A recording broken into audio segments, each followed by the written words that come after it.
দুপুরে এলাহি আয়োজন, পোলাও করা হয়েছে, সাথে মেজবান। এছাড়া অনেক পদে সুস্বাদু খাবার। শেষ পাতে ফিরনিও রেখেছেন রোকেয়া। খাবারের বৈচিত্র্য দেখে কিঞ্চিত কৌতূহল জাগলো ঈশানীর।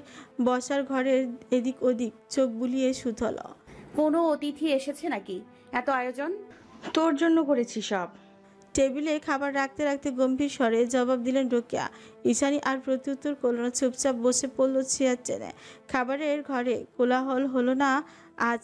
অন্য সময়ের মতো হম্বিতম্বি করলেন না রোকেয়া। যে যার মতো নীরবে খাচ্ছে, শুধু খেতে পাচ্ছে না ঈশানী। খাওয়া তো দূরে থাক, মশলা কষানো মাংসের ক্যাটক্যাটে ঝোলের দিকে তাকাতে গাক গুলি আসছে ওর। সবার খাওয়া দেখেও কেমন কেমন লাগছে। কিরে নাতিন, হানা না হসকে বেকিন হদ তোর মা লাইন দে, হানা বহুত মজা হইয়ে, হাস না। নানির কথায় হাসূচক মাথা নাড়ল ঈশানী, মৃদু হেসে প্লেটের দিকে নজর বুলিয়ে বলল, খাচ্ছি। মায়ের যত্নে খানিক আপ্লুত ঈশানী। এতগুলো দিন বাদে হয়তো নিজেকে শ্রদ্ধাতে চেয়েছেন রোকেয়া প্রেয়াচে, তাই তো না খেয়ে থাকতে পারল না ঈশানী। নিজেকে শক্ত করে চুপচাপ হাত বাড়লো খাবারে। সা সা আডিয়ান কি মজা। নানি মজা করে মেজবানি মাংস খাচ্ছে। তা দেখে চোখ গোছালো উষা, মুখ ভেঙিয়ে বলল, ও বুড়ির ঢং দেখো, দাঁত নাই আবার হাড্ডি চিবাই। বলি একটু কম কম খাও, এই বয়সে এত গোস্ত খাওয়া ভালো না, ব্লাড প্রেশার বাড়বে। নাতির কথা খেকে উঠলেন দেবরা। মেয়েটার সব কথাকে পাকনামে চোখ রাঙিয়ে বললেন, এই মাইয়া ফুয়া, তোরতে কি হইয়ে, তোর ফাতের মিকে তুইসা বেশি ফাঁকি গেইউস। নানির কথার পাছে উষা কিছু বলবে তার আগেই কাণ্ড ঘটালো ঈশানী। নানির মেজবান খাওয়ার 12টা বাজে গড় গড় করে বমি করে ভাসিয়ে দিল ডাইনিং টেবিলটা। সবে তাজ্জব হয়েছে আছে ওর দিকে। অবকাশ করল না ঈশানী, মুখের উপর হাত চেপে ধরে চলে গেল বেসিনে। কোনো মতে হাত মুখ ধুয়ে সোজা উপরে। ঈশানী চলে যেতে বিড়বিড়ল দেবরা। এক পলক মায়ের পানে দৃষ্টি বুলিয়ে থমথমে গলায় বাক্য ছুড়ল রোকেয়া, তোমরা থাকো, আমি দেখে আসছি। ঈশানী পিছু পিছু রোকেয়া প্রাচী গিয়ে উপস্থিত হলেন কক্ষে। মায়ের আগমনে ওড়নার পেছনে কিছু একটা লুকিয়ে ফেলে ঈশানী। মেয়ের আপাত মস্তক তীক্ষ্ণ নজরে পরক করতে করতে চট করে বোম ফাটালো রোকেয়া। কি লুকিয়েছিস পিছনে? শুষ্ক একটা ঢোক গিলে আচারের বোমটা পাশের টেবিলের উপর রেখে দিল ঈশানী। তুই পতি? ছোট্ট বাক্যটা কর্ণগোচর হতে তড়ক করে চোখ তুলল ঈশানী। আড়ষ্টতায় জমি হিম হয়ে আছে তার শীর্ণকায়। কার পাপ পেটে ধরেছিস? আবারও তিক্ত আওয়াজ, পাপ নয় মা। কণ্ঠ বুঝে এলো ঈশানীর। চুপ। নানি নাতনির খুনছুটি এখনো চলমান বসার ঘরে। তন্মধ্যে উপরতলা থেকে ভেসে এলো ঈশানীর অযাচিত আর্তনাদ। ক্রুদ্ধস্বরে চেঁচাচ্ছেন রোকেয়া প্রিয়াচে। তাই হইচই তো সচকিত হয়ে উঠলেন দেবরা উষা। তড়াক করে তাড়া দিয়ে বলে উঠলেন, অবুক আই তো সাই আই গুই, কি হইয়ে। ওরা দুজনেই ছুটে এলো, দেখলো ঘরের এক কোণে মেঝেতে বসে কাঁদছে ঈশানী। অন্য পাশে দাঁড়িয়ে জ্বলন্ত আঙ্গারের ন্যায় রাগে ফুঁসছেন রোকেয়া। রুগ্ন কদমে এগিয়ে গিয়ে নিজের মেয়েকে পৃষ্ঠ ছুলেন দেবরা। কি হইয়ে, গড়বাড়ি মাথার তুলুস দেখিল্লাই। ক্রোধে গজ গজ করতে করতে ঈশানীর দিকে আঙুল তুলে জবাব দিলেন রোকেয়া, ওই জানোয়ারটার সঙ্গে শুয়ে পতি হয়ে ফিরেছে আমার নাতনি। কি ভেবেছে ছেড়ে দিব ওকে আমি? যতবার ভাবি মেয়েটাকে স্নেহ করব, ততবার একটা না একটা অপরাধ করবেই ও। আর এবার তো শুধু অপরাধ নয়, একেবারে নোংরামি করে ফেলেছে। অপমানের শ্রবণেন্দ্রিয় বুধ হয়ে এলো ঈশানীর। হতচকিত নানির পানে অসহায় দৃষ্টিতে তাকিয়ে বলল, বিশ্বাস করো নানি, আমাদের বিয়ে হয়েছে, এই বাচ্চাটা অবৈধ না। প্রমাণই বা দেখাইত পারিবিন না? ঈশানীর কাছে প্রমাণ নেই, তাই চুপ করে রইল। রোকেয়া কর্কশ স্বরে বলেন, কিভাবে প্রমাণ দেখাবে ও? আছে নাকি এই বাচ্চার পিতৃ পরিচয়? মায়ের কথায় গর্জে উঠল ঈশানী। খবরদার মা, আমার বাচ্চাকে অবৈধ বলবে না একদম। ওর বাবা আছে। কথাই ওর বাবা। মায়ের প্রশ্নে ফের নিশ্চুপ হয়ে বাধ্য হয় ঈশানী।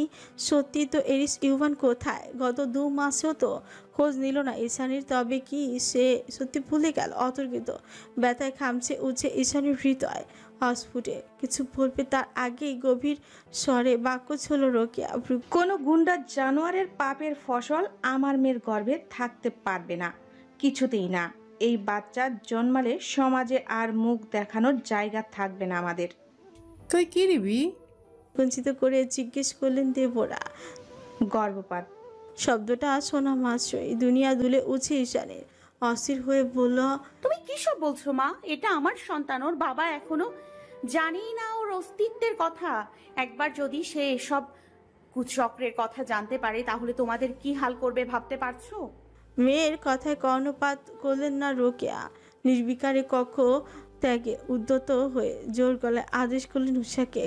ওর ঘরের দরজাটা লাগিয়ে দে উষা, আমি এক্ষুনি ডাক্তারকে ফোন করছি, সন্ধ্যাবেলায় নিয়ে যাব ওকে। আমার যেদিন সন্তান হবে সেদিন তোমাকে দেখিয়ে দিব মা সত্যিকারের মা কি করে হতে হয়। কাঁদতে কাঁদতে গলা ছিঁড়ে বাক্য ছুল ঈশানী। সেসব কথায় ভ্রুক্ষেপ না করে দরজাটা আটকে ঈশানীকে কক্ষবন্দি করে একে একে চলে গেল সবাই। স্তম্ভিত বিমূঢ় চিত্তে কেবল মেঝেতে পড়ে রইল ঈশানী। আলতো হাতে নিজের উদর স্পর্শ করে হিসিস করে বিড়বিড়ালো, যে যা খুশি বলুক, মা তোমাকে রক্ষা করবেই। বাবা তুমি ভয় পেও না। অতপর নৈশব্দ কক্ষ জুড়ে শুধু ফোপানোর করুণ আওয়াজ।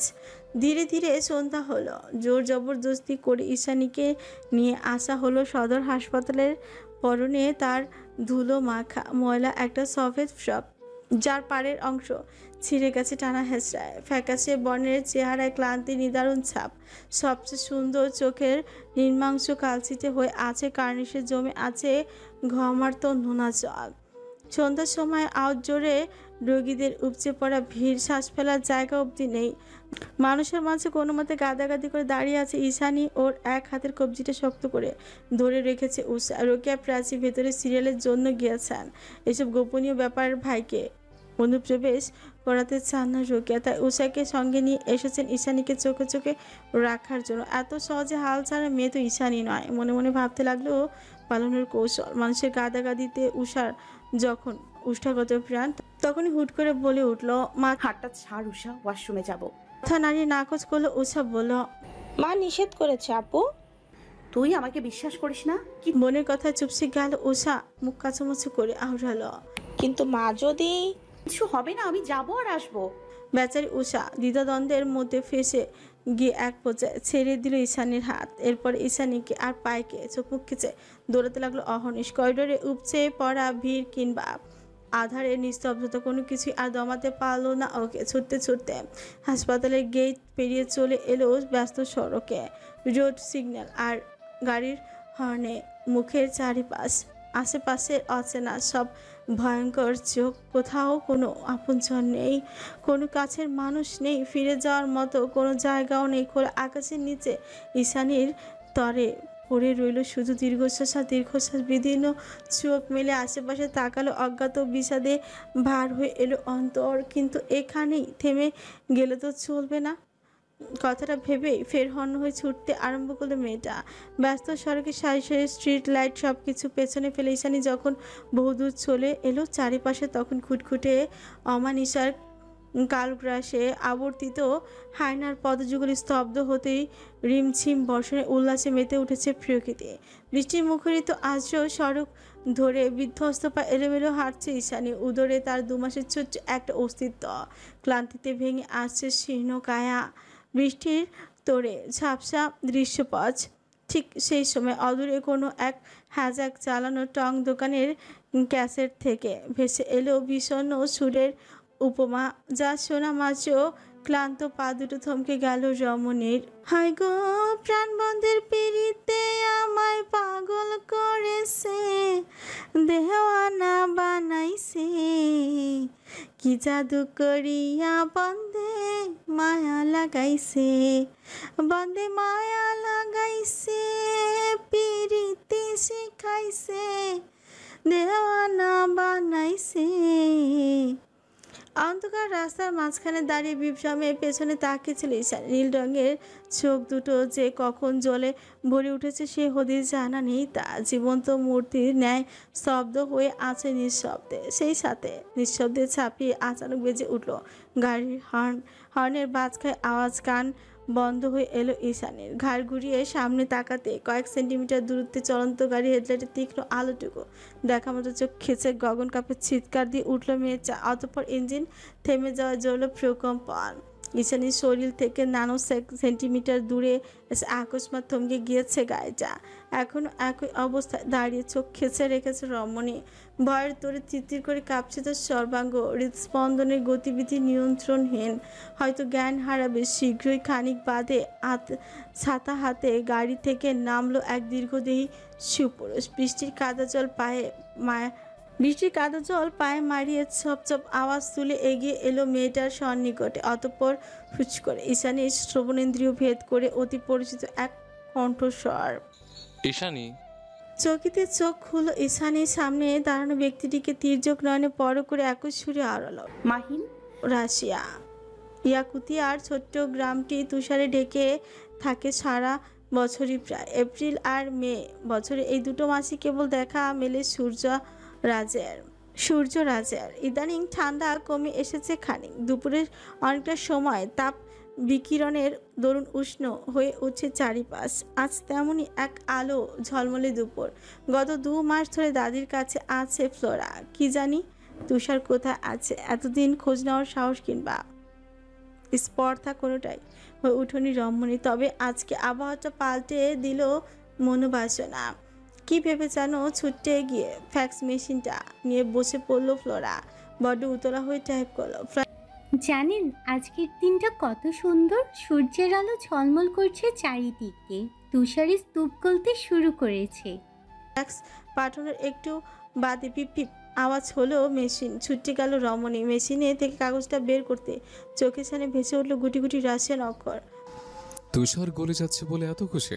ফ্লোরা ঠোঁট উল্টালো, দীর্ঘশ্বাস ছেড়ে লিখল, আমি চাই আপনিও গলে যান, ঠিক গ্রীষ্মের তুষারের মতোই। আমার উপর রাগটা কি আজীবন পুষে রাখবেন?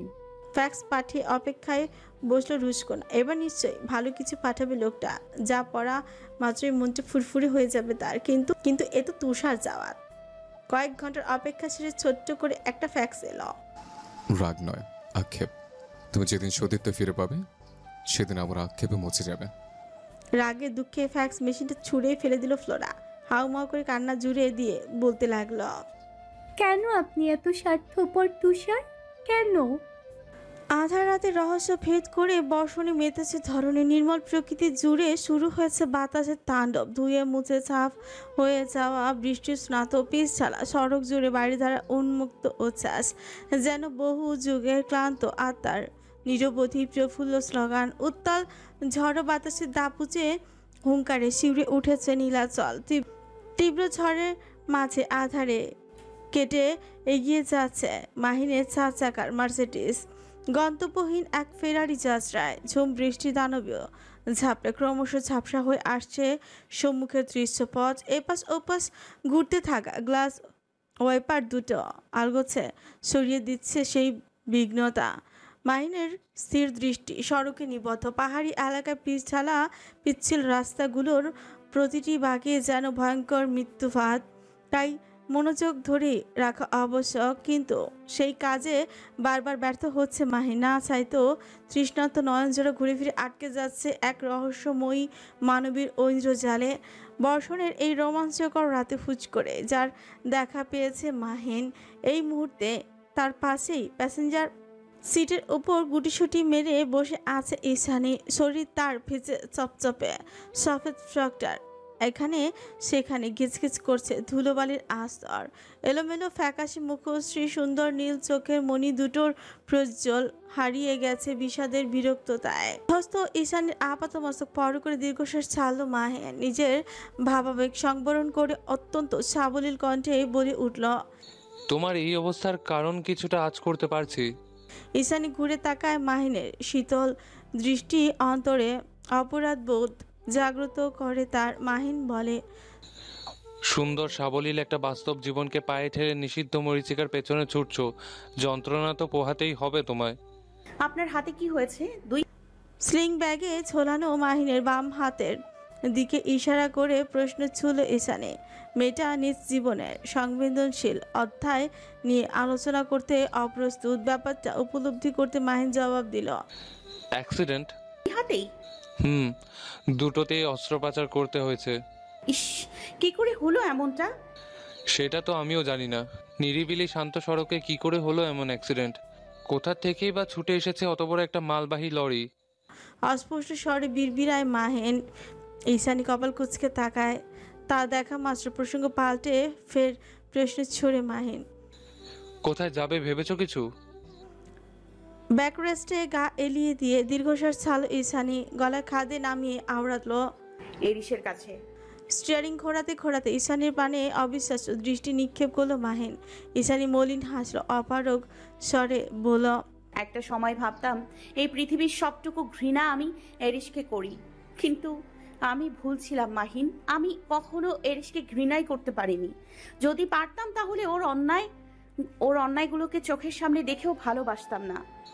পুরো দুনিয়া যেখানে অন্যায় দেখছে, তুমি সেখানে ভালোবাসা দেখছো। You are sick Ishani. মাহিনের কণ্ঠে বিরোধ। ঈশানী বলল, আমার জন্য আপনার এত চিন্তা কিসের? ভালো লাইফ, ভালো ক্যারিয়ার সব আছে আপনার কাছে। এখনই সময় জীবনটাকে নিজের মতো গুছিয়ে নিন। যদি বলি মুভ অন করতে পারছি না, বিশ্বাস করবে? তৎক্ষণাৎ কথা ঘুরালো ঈশানী। ইনানি চলুন ব্ল্যাক হলে যাব।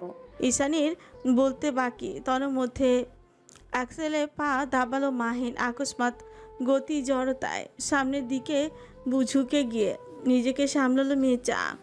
মাথা তুলে কিছু বলবে তার আগে বাক্য ছড়ে মাহিন। তোমার গন্তব্য এসে গিয়েছে। ওই যে সামনেই দানবের মতো দাঁড়িয়ে আছে ক্যাসেলটা। মাহিনের দৃষ্টি অনুসরণ করে ঈশানী তাকালো এক পল, পর মুহূর্তে দৃষ্টি ঘুরিয়ে শুধল। আপনি জানতেন আমি এখানে থাকি? যে খাসির রেস্ট খেলে গেল মাহিনের পুরুষালী উঠছে, অকপটে জবাব দিল, যার নীল নয়নের আড়ম্বরে কতগুলো মাস ধরে বুঁদ হয়ে আছি, আড়ালে তার খোঁজ খবর রাখাটাকে অন্যায় বলছো? না, আমি আপনার সুরক্ষার কথা ভাবছি। আর আমি তোমার। কথা বাড়ালো না ঈশানী। বৃষ্টির মাঝে নির্বিকারে থেমে গেল গাড়ি থেকে। টিজেন্ট জানালার কার্নিশে ভর দিয়ে বাইরে ঝুঁকলো মাহিন। স্পষ্ট গলায় প্রশ্ন ছিল, ভেতরে গিয়ে যদি অ্যারিসকেও না পাও, আমি আসবো তোমার সঙ্গে? তেতো সাথে তরল নেমে গেল ঈশানীর শুষ্ক কণ্ঠ তালু বেয়ে। মাহিনের কথা অগ্রাহ্য করে বলল, আমাকে এতটা পথ সাহায্য করার জন্য ধন্যবাদ মাহিন। এবার আপনি দ্রুত চলে যান। এই জায়গাটা আপনার জন্য মোটেই নিরাপদ নয়। আর যদি তোমার কোনো বিপদ হয়? উপহাস করে হাসলো ঈশানী। শুষ্ক একটা ঝোঁক গিলে বলল, পরিত্রাণের উপায় কোথায়? ব্যক্তিত্বধারী মাহিন মেনে নিল ঈশানীর সিদ্ধান্ত। ঠিক আছে, বি কেয়ারফুল। হাসূচক মাথা নাড়িয়ে ধীর পায়ে প্রস্থান করলো ঈশানী। যাওয়ার সময় আরো একবার পিছু ডাকলো মাহিন। কিঞ্চিত অধিকার খাচিয়ে বলল, আমি আশেপাশেই থাকবো, চিন্তা নেই। ঈশানী ফিরে তাকালো না, আরো দ্রুত হেঁটে আড়াল হয়ে গেল দৃশ্যপটের। হ্যালো প্রিয় শ্রোতা বন্ধুরা, আপনারা শুনছেন পুতুল ডায়েরি প্রেজেন্টস ভালোবাসার সুন্দর সুন্দর গল্প। আমাদের কাজকে আরো সুন্দর করার জন্য আপনাদের উৎসাহ প্রয়োজন। আপনাদের উৎসাহ আমাদের অনুপ্রেরণা। ধন্যবাদ। ব্ল্যাক হোলে পা রাখতেই সশস্ত্র গার্ডদের নির্ভীক অবস্থান পরিলক্ষণ করে স্তব্ধ হয়ে গেল ঈশানী। যে সে গার্ড নয়, এরা যেমন কে নাইট, যারা সবসময় সঙ্গ দেয় মাফিয়া বসকে। তার মানে কি ঈশানীর ধারণা সঠিক? এটি সত্যি ফিরে এসেছে বিডিতে? নিজ মনের ভাবনা উচ্ছ্বাসিত হয়ে উঠল রমণীর ফ্যাকাশে বদন। দাঁড়ালো না এক মুহূর্ত আর, লাউঞ্চের গোলক ধাঁধা পেরিয়ে চলে গেল দোতলার অফিস কামরায়। দরজা ঠেলে ভিতরে ঢুকতে যে হৃদস্পন্দন গতি হারায় রমণীর। আজ কতগুলো দিন বাদে মানুষটাকে আবারও চোখের সামনে দেখতে পাবে, সেই ভেবে অযাচিত এক শিহরণ বয়ে যায় তার সর্বাঙ্গে। বিগত দিনগুলোর বর্বর বিষণ্ণতা ছাপিয়ে প্রশান্তি দমকা পবনে পুলকিত হয় অন্তর। লম্বা শ্বাস টেনে দরজা ঠেলে ভিতরে প্রবেশ করে ঈশানী। ভেতরে পা রাখা মাত্রই আকাঙ্ক্ষিত মানুষটার দর্শনে শেষ বিকেলের মরা রোদের ন্যায় শরীর জুড়ে ছড়ছড় করে নেমে আসে ক্লান্তির বহর। ওই তো একটু দূরেই পর্বতের ন্যায় নিটল দাঁড়িয়েছে মানব, অনুভূতিহীন শূন্য নেত্রদয় ধনুকের মতো নিস্তব্ধ হয়ে আছে ঈশানীর পানে। শুধু এরিস নয়, তুষার এবং অজ্ঞাত একটা মেয়ে উপস্থিত ছিল ভিতরে। সেসবে সুক্ষেপ নেই ঈশানীর। ও কেবল সেই মানুষটাকে অবলোকন করতে ব্যস্ত যে বলেছিল, আমি কখনো ছেড়ে যাব না তোমায়। সে কি আদৌ জানে তার অবমিষ্ট অংশকে সুরক্ষিত রাখার জন্য ঈশানী আজ কতটা বিধ্বস্ত, কতটা পরিশ্রান্ত? কক্ষের মধ্যে পিনপত নীরবতা। ঈশানী আগমন যেন ভীষণ অপ্রত্যাশিত এক অঘচন তেমন করেই ওর পারে ভ্রুকুটি নয়নে তাকিয়ে আছে সবাই। ঈশানী দমল না, সবার চান উপেক্ষা করে ভেজা চপচপে শরীর নিয়ে এগিয়ে গেল এরিসের নিকট। মুখোমুখি দাঁড়াতে ঠোঁট কাঁপে কাতর স্বরে ডেকে উঠল রমণী। অরণ্য, কেন এসেছো? অপ্রত্যাশিত এক শীতল বাক্য স্রোতে কণ্ঠনালী ভেদ করল মাফিয়া বসের। এরিসের কথা কর্ণগোচর হতে বিস্ফোরিত নয়নে একযোগে ঘুরে তাকালো তুষার এবং রিয়ানা। ভাবান্তর হলো না ঈশানীর মাঝে। ও এগিয়ে এসে এরিসের বক্ষ বিভীষিকায় মাথা রাখার প্রয়াস চালিয়ে বলল, আমি খুব ক্লান্ত এরিন, একটু সময় দাও। সময় নিল না মাফিয়া বস। ঈশানীর মাথাটা তার শরীর স্পর্শ করার আগে ব্যগ্র থাবায় চেপে ধরল ওর গ্রীবাদেশ। ঘটনার আকস্মিকতা হতভম্ব হয়ে গেল ঈশানী। কিছু বুঝে ওঠার আগে অনুভব করলো নিঃশ্বাসের বিঘ্নতা। এক মুঠো বিশুদ্ধ বাতাসের তাড়নায় যখন হৃদযন্ত্র ছটফটিয়ে উঠল, ঠিক সেই সময় আবারও বাক্য ছুড়ল নিদ্রায় মানব। মাহিনের সাথে গেছিলি তাই না? শ্বাস প্রশ্বাসের বিঘ্নতায় অস্থির হয়ে আছে ঈশানী। কবজাবন্দি থাকা অবস্থাতেই বলতে চাইল, আমি মাহিনের সাথে যাইনি এরিস। বাক্য সম্পূর্ণ করতে দিল না এরিস। যেন ঈশানীকে তাড়ানোর বড্ড বেশি পায়তারা তার। তেমন করেই উগড়ে দিল নিজের নিকৃষ্ট দানবীয় সত্তা। মেয়েটার কোমল কণ্ঠনালীতে আঙুল দাবিয়ে শিশিশাল। Did he fuck you better than me? ব্যাস, এক বাক্যে দুনিয়া দুলে উঠল রমণীর। একটা মেয়েকে ভেঙে গুড়িয়ে দেওয়ার সর্বশেষ অস্ত্র হলো তার চরিত্রে আঙুল তোলা।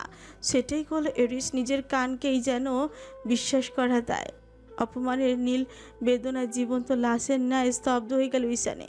হৃদয়টা এফোর ওফোর হয়ে শুরু হলো রক্তক্ষরণ। সুশ্রী নীলাকে ছাপিয়ে কখন যে জলস্রোতে গড়িয়েছে সেই হদিস জানা নেই রমণীর। কক্ষ জুড়ে পিনপতন নীরবতা অসহনীয়। এই নৈশব্দ ভেঙে শরীরে নয় বরং অন্তরে যাতনায় মাফিয়া বসের শূন্য চোখে চোখ রেখে আর্তনাদ করে উঠল ঈশানী। এরিস, কিভাবে উচ্চারণ করলে তুমি এটা? ব্লাডি মনস্টারের অনুভূতিহীন নির্দয় অশুভ আত্মা অবধি পৌঁছালো না সে আর্তনাদ। তার আগে আকস্মাত থাকায় মেয়েটাকে ছুঁড়ে ফেলে দিল মেঝেতে। দুর্বল শরীরটা মনের যাতনায় কাতর। তার উপর এহেন ধাক্কা নিজেকে সামলাতে পারল না ঈশানী। হুমড়ি খেয়ে পড়তে কেঁদে উঠল হাউমাউ করে। পেলব নাসারন্ত ভেদ করে ফিনকি দিয়ে রক্ত গড়াতেই পুরনো স্মৃতিতে টান পড়ে। আবারও তরতর করে মাথা চারা দিয়ে উঠেছে সেসব গা শিউরানো অতীত। কে বোঝাবে মাফিয়া বসকে ঈশানী যে বিধ্বস্ত? ওকে ভাঙার মতো আর কিছু অবশিষ্ট নেই। রমণীর হৃদয় ছেঁড়া ক্রন্ধনে রিয়ানা একটুও টলে উঠল নির্বাক তুষার। চিরাচরিত থমথমে ও তার অভিব্যক্তি। নিঃশব্দে এগিয়ে গিয়ে এক হাঁটু দাবিয়ে ঈশানীর মুখোমুখি হয়ে বসল। এবার এরিস মিলন ঘটালো নয়নের। যেই নীলাম্বর নয়নে একবার তাকালে উদ্ভ্রান্তের ন্যায় দিশেহারা হয় মাফিয়া বস।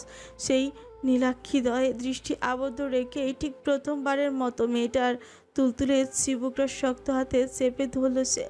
ব্যথার তীব্রতায় চোখ খেছে খুকিয়ে উঠল রমণী। না, লাগছে আমার। এক মুহূর্তের জন্য কম্পিত হলো এরিসের তীক্ষ্ণ অ্যাডামাস অ্যাপেল। মাফিয়া বস ঢোক গিল বোধহয়। অতপর শুষ্ক অধর নারী প্রিয়কর কণ্ঠে আওড়ালো, একটা ব্লাডি বেস্ট, একটা দুর্ধর্ষ মাফিয়া বসের কাছ থেকে এর থেকে বেশি কি এক্সপেক্ট করো তুমি? কিচ্ছু না, আর কিচ্ছু আশা করি না। অবশেষে মুখ খুলল ঈশানী। কান্নার তোড়ে ভেঙে চুরে আসতে চাইছে তার সর্বাঙ্গ। ফ্যাকাশে মুখশ্রী রক্তিম বর্ণ হয়ে উঠেছে অপমানে। গ্রন্থিত কণ্ঠ জুড়ে আক্ষেপের দাবানল। অনাচারের তীব্রতায় ধুকে ধুকে শেষ হয়ে যাচ্ছে মেয়েটা। তুমি এটা ডিজার্ভ করো। এরিসের জোরালো বাক্য রমণীর ভাঙাচোরা কণ্ঠস্বর কেঁপে উঠলে আবারও। আমি ভুলেই গিয়েছিলাম তুমি একটা জানোয়ার, বিবেক বিবর্জিত মনুষ্যত্বহীন দানব। একটা জানোয়ার কখনো কারোর জন্য নিজেকে বদলায় না, কোনো দিন বদলাতে পারে না। আমি ভুল করেছি তোমাকে ভালোবেসে, তোমাকে বিশ্বাস করে, আর সব শেষে কোনো এক অজ্ঞাত কারণবশত শেষ বাক্যটা সম্পূর্ণ করল না ঈশানী। দুহাতে নিজের পেটটাকে শক্ত করে আঁকড়ে ধরে ফুঁপে উঠল ফের। রমণীর নাজুক মন বিষক্রিয়ায় পরিণত হয়েছে। এতক্ষণে আর কারোরই সন্দেহ রইল না মাফিয়া বসের চূড়ান্ত বর্বরতার সম্বন্ধে। অতএব সরে দাঁড়ালো এরিস। কয়েকজন গার্ডকে ইশারা করতে তারা দ্রুত এসে একটা কালো কাপড়ে আচ্ছাদনে মুখ ঢেকে ফেলে ঈশানীর সঙ্গে সঙ্গে ঘর কাঁপে চিৎকার করে উঠল মেয়েটা।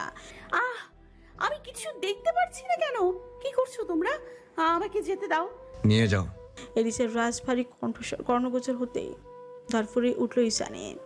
ভালোবাসার মানুষটিকে উদ্দেশ্য করে আকুতি ভরা কণ্ঠে ছুড়ল অসহায় বাক্য। আমাকে ছেড়ে দিতে বলো এরিস, পায়ে পড়ি তোমার। অপমান, অনাচার আর সবশেষে অস্বীকার।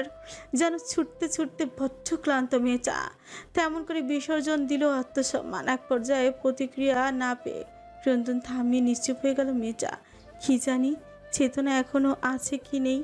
ঈশানীকে যখন ধীরে ধীরে নিয়ে যাওয়া হলো তখন এরিসের দৃষ্টি ছিল নিগুড় নিষ্প্রাপ শূন্য চোখে। কখনো আবেগ প্রস্ফুটিত হয় না মানবের, তবুও এক অদ্ভুত নৈশব্দিক আধারে চেয়ে গিয়েছিল তার কৃষ্ণ গহ্বর। ছক ছক ছক বিস্তৃত করিডোরে জোরালো পদধ্বনি। অফিস কক্ষের দিকে তড়িৎ বেগে ধেয়ে আসছে একাধিক পদযুগল। ঈশানীকে যখন মুখ ঢেকে নিয়ে যাওয়া হচ্ছিল ঠিক তখনই তাকে অতিক্রম করে এগিয়ে যায় কয়েক জোড়া শক্ত বুজ পরিহিত ছায়া মুহূর্তে। সবশেষে বুটজোড়া এসে আকস্মাত থমকে যায় ঈশানীর সম্মুখে। গার্ডগুলোকে হাতের ইশারা করতে মাঝ রাস্তায় দাঁড়িয়ে পড়ে তারা। প্রথম দর্শনে আগন্তুক ব্যক্তিটি সুচারু নয়ন আপাতমস্তক গিলে নিল ঈশানীকে। ঠোঁটের আগায় প্রস্ফুটিত হলো তির্যক পাকা হাসির রেশ। হাত বাড়িয়ে কালো কাপড়টা তুলতে যাবে তন্মধ্যে পেছন থেকে ভেসে এলো তুষারের স্পষ্ট আওয়াজ, ডোন্ট টাচ। পুরুষের হাতটা থমকে গেল আচানক।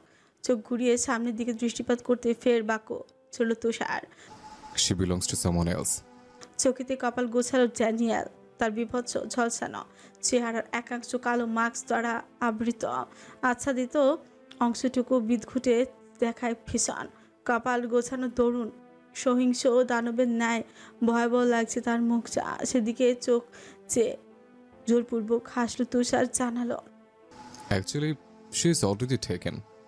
কপালে ভাঁজে উবে গেল ড্যানিয়েলের। মাথা নাড়িয়ে কপট হাসলো সে। রমণীর ধনুকের ন্যায় বাঁকানো শরীরটা আরো একবার লোভাতু নয়নে পরখ করে বলল, সো স্যাড। তার সৌন্দর্য আমার নজর কেড়েছে। Please come in. হাতের ইশারায় ভেতরে প্রবেশ করার অনুরোধ জানালো তুষার। ড্যানিয়েল এগুলো দরজা দিয়ে প্রবেশ করার সময় তুষারের থমথমে মুখের পানে তীক্ষ্ণ দৃষ্টিপাত করে লোকটা আওড়ালো, প্রতিশোধটা তোলা আছে তুষার জাওয়াত। ঠোঁট পাকালো তুষার, বিড়বিড় করে জানালো। I appreciate you. স্তম্ভিত হয়ে দাঁড়িয়ে আছে এরিস। চলচলে ব্যথাতুর দৃষ্টি তার মেঝেতে আবদ্ধ, ঠিক সেই জায়গাতে যেখানে একটু আগে ঈশানী পড়ে গিয়েছিল। না, পড়ে যায়নি, এরিস নিজে ধাক্কা মেরে ফেলে দিয়েছিল। কি ব্যাপার রিস্কা, আমাকে ওয়েলকাম করবে না? দৃষ্টি ঘুরালো এরিস। তার সম্মুখে চেয়ারে পায়ের উপর পা তুলে বসে আছে ড্যানিয়েল। দুপাশে তার 4 জন করে মোট 8 জন সশস্ত্র গার্ড। দেখেই বোঝা যাচ্ছে আত্মপ্রতিরক্ষায় সচেষ্ট সে। তাকে দেখা মাত্র শ্লেষ হাসির ঢেউ খেলে গেল মাফিয়া বসের ছোচের আগায়। এগিয়ে গিয়ে নিজের গদিতে আসীন হয়ে কটাকে স্বরে প্রত্যুত্তর করল, আমি যাকে তাকে ওয়েলকাম করি না মিস্টার হ্যারিসন। ড্যানিয়েলের আধখানা মুখের রং পাল্টে গেল আকস্মাত। সে অপমান গিলে বলল, সে তুমি ওয়েলকাম করো কিংবা নাই করো, আমাকে কিন্তু কখনো অপেক্ষা করা সম্ভব নয়। মিরিতে কেন এসেছেন সেটা বলুন, কি ডিল আপনার? সের কথার পাশে নিঃশব্দে হাসলো ড্যানিয়েল। বিভৎস চেহারা জুড়ে তার অদ্ভুত কপটতা গভীর স্বরে বলল, তোমাকে দুর্বল দেখাচ্ছে মাফিয়া বস, কোনো বিশেষ কারণ আছে কি? এরিস ইউভানের কোনো দুর্বলতা নেই, আপনার এক চোখের দৃষ্টিতে অপরিপক্কতা রয়েছে। Actually I want to know. কিছুদিন পর এরিস ইউভান নিজের মাফিয়ার সাম্রাজ্য ছেড়ে কোথাও উধাও হয়ে যায়। তারপর যখন জানতে পারলাম গন্তব্যটা Bangladesh, then I was confused. কেন এখানেই কেন? এরিস কাউকে কৈফিয়ত দেয় না, আগে নিজের ডিল ক্লিয়ার করুন, নয়তো বেঁচে বেরিয়ে যেতে পারবেন না। বজ্রধ্বনিতে প্রতিউত্তর করলো এরিস। কিন্তু ড্যানিয়েল তো গভীর জলের মাছ। তার সন্দিহান দৃষ্টি কক্ষের প্রতিটি কোনায় কোনায় আবদ্ধ। আমাকে আটকাবে সাধ্যকার। এদিকে তাকান। পেছন থেকে রিভলভার তাক করে রাশভারী আওয়াজ বাক্য ছুলো তুষার। সেদিকে সে দীর্ঘশ্বাস ছাড়লো ড্যানিয়েল। অতঃপর ঘাড় ঘুরিয়ে এরিসের পানে দৃষ্টিপাত করে ক্রু উল্লাস নিয়ে বলল, this deal belongs to someone else. আসলে আমরা একটা মেয়েকে খুঁজতে এসেছি, নীল চোখের বাঙালি মেয়ে। বাক্যটা ধীরে আড়ল ড্যানিয়েল। Deal cancel. ঝট করে চেয়ার ছেড়ে উঠে দাঁড়ালো এরিস। ড্যানিয়েল তীর্যক হেসে বলে উঠল, are you secure because of someone? এরিশ doesn't give a damn about explanation. You can leave now. ড্যানিয়েলের মুখের উপর শক্ত কতগুলো ছুঁড়ে মেরে লম্বা পায়ে গটগটিয়ে কক্ষ ত্যাগ করলো এরিস। আকাশে এক ফোঁটা আলো নেই, না তো জমিনে কোনো যানবাহন। নিরিবিলি মেঠো পথ জুড়ে অসহনীয় নিস্তব্ধতা। অদূর দিগন্তে এক ফালি চির ধরা নীল আলোয় আকাশটাকে ভয়ঙ্কর লাগছে ভীষণ।